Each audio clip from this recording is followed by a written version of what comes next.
का प्रधानमंत्री नहीं है। देश के प्रधानमंत्री होते तो मणिपुर में आपको दिखते। देश के प्रधानमंत्री होते तो जो अमेरिका की प्रथम महिला को डायमंड देकर आए हैं, वो हिंदुस्तान की महिलाओं को 1100 रुपए का सिलेंडर 500 नहीं कर पा रहे राजस्थान की सरकार की तरह। जब प्रधानमंत्री प्रचार मंत्री बन जाते हैं तो वो सिर्फ प्रधानमंत्री भाजपा के होंगे। बाकी तो मुझे लगता है कि अब बेनकाब हो रहे हैं, बौखलाए हुए।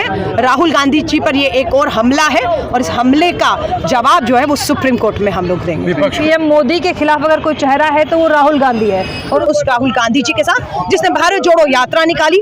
आपको याद होगा पिछले साल इसी महीने लगभग राहुल गांधी जी को 55 घंटे ईडी ने बुलाया, पूछताछ की। श्रीमती सोनिया गांधी जी को भी बुलाया।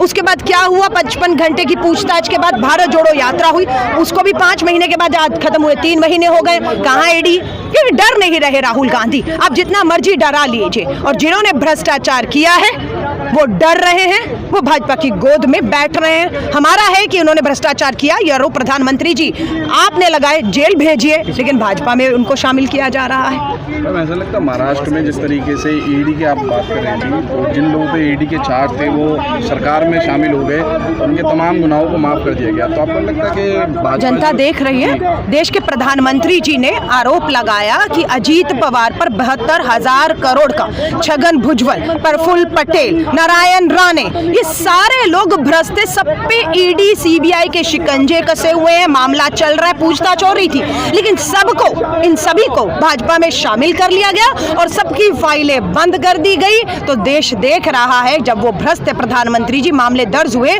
तो मामलों को अंजाम तक पहुंचाना था, उन्हें जेल भेजना था, लेकिन उनके मामले की फाइलें बंद करके जब भाजपा में ले लेते हैं तो साफ पता लगता है कि किस तरीके से संवैधानिक संस्थाओं का दुरुपयोग केंद्र में बैठी तानाशाह सरकार कर रही है। हमें मालूम है 2024 का मुकाबला जो है, एक तरफ सत्ता है जिसके पास पूंजीपति मित्रों का धन है, सत्ता का बल है, जिसके पास संवैधानिक संस्थाएं हैं, ईडी सीबीआई है, और जिसका प्रधानमंत्री देश का प्रधानमंत्री नहीं है। देश के प्रधानमंत्री होते तो मणिपुर में आपको दिखते। देश के प्रधानमंत्री होते तो जो अमेरिका की प्रथम महिला को डायमंड देकर आए हैं, वो हिंदुस्तान की महिलाओं को 1100 रुपए का सिलेंडर 500 नहीं कर पा रहे राजस्थान की सरकार की तरह। जब प्रधानमंत्री प्रचार मंत्री बन जाते हैं तो वो सिर्फ प्रधानमंत्री भाजपा के होंगे। बाकी तो मुझे लगता है कि अब बेनकाब हो रहे हैं, बौखलाए हुए।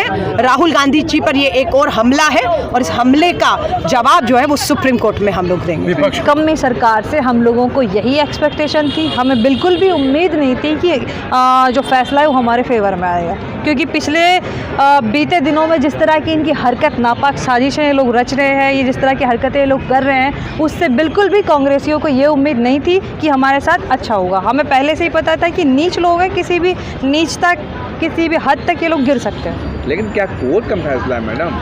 पहले लोअर कोर्ट फिर हाई कोर्ट। आपके नेता अपमान करते मोदी समाज का, तभी तो उनको सजा मिल रही है। कौन से समाज का अपमान कर दिया? मुझे तो नहीं लगता कि मोदी जी ने, राहुल जी ने ऐसा कुछ मोदी जी के बारे में ऐसा कुछ गलत बोला या मोदी समाज के बारे में गलत बोला।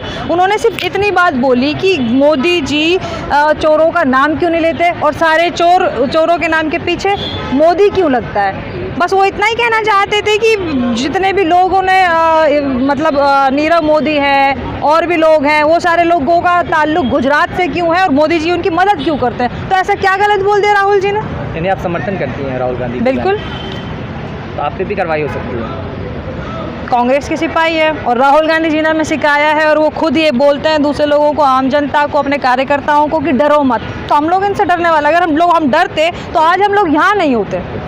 तो आप बार बार यूँ क्यों कहते हैं कांग्रेसी के राहुल गांधी को फंसाया जा रहा है, उन पे जो है केस लगाया जा रहा है? फंसाया जा रहा है ना। इनके खुद के नेता किस तरह के बयान देते हैं। अगर बात करें आप अनुराग ठाकुर की, और अभी अगर रिसेंट की आप बात करें, एक बदतमीज प्रेम शुक्ला नाम का एक वाहियात आदमी अभी टीवी डिबेट पे बैठ करके इस देश के स्वर्गवासी प्रधानमंत्री राजीव जी की पत्नी को और इस देश की इतनी बड़ी पार्टी की इतनी बड़ी नेता के बारे में जिस तरह के शब्दों का उन्होंने यूज़ किया है, जिस तरह की शब्दावली का उन्होंने इस्तेमाल किया है, वो उसके बावजूद ये लोग दूसरों के उस पे भाषणों पे, उनके शब्दों पे ये लोग उंगली उठाने का काम करते हैं। बार डांसर वो सोनिया गांधी जी को बोल रहे हैं, शर्म नहीं है इन लोगों के अंदर? लेकिन आप लोग तो कोई कार्रवाई भी तो नहीं करती हैं। कार्रवाई करे ना करे, सारा सिस्टम तो अभी इन लोगों ने अपने पूरे तंत्र को इन्होंने पपेट बनाया हुआ है, कठपुतली बनाया हुआ है। इनके इशारों पे सारी चीज़ें हो रही हैं। मीडिया की बात करें या दूसरी चीज़ों की बात करें, सिर्फ चुनिंदा लोगों को छोड़ करके सभी तो अभी इनके हिसाब से ही हो रहा है। लेकिन राहुल गांधी भी तो है, विदेशों में जाके अपमान कर रहे हैं देश का, ये कहाँ तक सही है? ये तो अंधभक्तों के द्वारा फैलाई हुई बात है ना। ये तो बीजेपी का प्रोपेगेंडा है राहुल जी की छवि को ख़राब करने का। उनकी जो छवि इतनी अच्छी अभी हो रही है, लोग उनसे कनेक्ट हो रहे हैं, उन पर विश्वास जता रहे हैं, जुड़ रहे हैं। अगर पीएम मोदी के खिलाफ अगर कोई चेहरा है तो वो राहुल गांधी है, और उस चेहरे की छवि को ख़राब करने की कोशिश ये की जा रही है। नापाक कोशिश के तहत ये सब लोग जो ये सब प्रोपेगेंडा रच रहे हैं। लेकिन तो ये तो एक सपना है कांग्रेसियों का कि राहुल गांधी पीएम बनेंगे, लेकिन जिस तरह से इन पे केस हो गया तो ये तो सपना टूटता नजर आ रहा है कहीं ना कहीं। तो केस क्यों किया गया है, यही तो हम आपको समझा रहे हैं। केस क्यों किया गया, इसी डर से तो केस किया गया है कि वो इलेक्शन ना लड़ पाए और रेस से बाहर हो जाए। यही तो सारा प्रोपेगेंडा है। लेकिन केस किया है भाजपा वालों ने, लेकिन न्यायालय पे भरोसा है आपको? नहीं। देखिए, न्यायालय, अभी मैं आपको इस चीज़ का एक बहुत अच्छा उदाहरण देती हूँ कि इनके लोग जब टीवी डिबेट पे जाते हैं तो वो कहते हैं कि हमने राम मंदिर बनवाया, और जब हिंदू इलाके में वोट के लिए जाते हैं किसी भी उसमें आप बहुत तमाम डिबेट भी आप लोग देखते होंगे, उसके पीछे एक मंदिर का बड़ा सा बैनर लगा हुआ होता है न्यूज़ चैनल पे, और उनका प्रवक्ता बोल रहा होता है कि राम मंदिर हमने बनवाया। वो तो कोर्ट का फैसला था। अगर तुम लोग खुद ये बात बोलते हो तो कहीं ना कहीं तुम लोग ये बात स्वीकारते हो कि राम मंदिर हमने बनवाया है, तो कोर्ट तुम्हारे अंदर है, कोर्ट तुम्हारे हिसाब से चल रहा है। अब क्या रास्ता है राहुल गांधी के पास के सेशन कोर्ट से? राहुल जी डरने वाले नहीं हैं, राहुल जी योद्धा हैं, और राहुल जी दूसरे लोगों को भी यही बात समझाते हैं कि डरिए मत।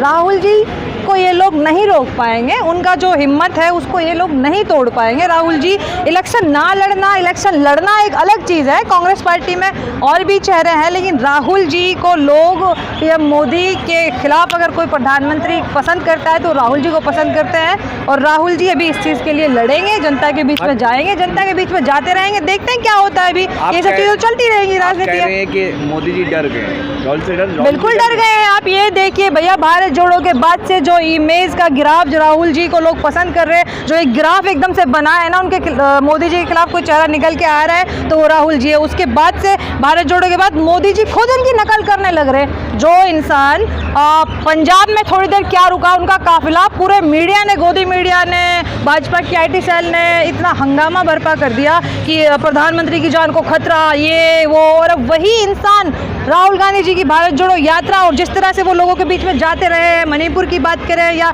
विश्वविद्यालयों में जाने की बात करें या ड्राइवरों के बीच में जाने की बात करें, तो वो इंसान इतना विवश होना पड़ा मोदी जी को कि अब वो उनकी नकल कर रहे हैं, उनको मेट्रो में जाना पड़ा। आप देखिए ना, फर्क तो पड़ रहा है, बिल्कुल फर्क पड़ रहा है। इस देश का गृह मंत्री साफ साफ जो कल तक राहुल को कुछ गांठते नहीं थे, मानते नहीं थे, और आज वही जब चुनावी रैलियों में जा रहा है तो वो इंसान ये बोल रहा है कि आप राहुल जी को प्रधानमंत्री बनते हुए देखना चाहते हैं या फिर आप मोदी जी को प्रधानमंत्री बनते देखना चाहते हैं। कॉम्पिटिशन तो उन्होंने शुरू कर दिया है क्योंकि उनको पता है। भाजपा का कहना है कि राहुल गांधी और समझदारी दोनों एक साथ नहीं, यानी कि राहुल गांधी के अंदर समझदारी नहीं है। तो फिर क्यों इतना डर है, क्यों इतनी बौखलाहट है राहुल जी से? अगर राहुल जी कुछ है नहीं, समझदार भी नहीं है और उनसे कोई फर्क नहीं पड़ता है तो फिर क्यों इतनी बौखलाहट है? क्यों उनके एक शब्द, एक मामूली शब्द भी बाण की तरह चुभता है?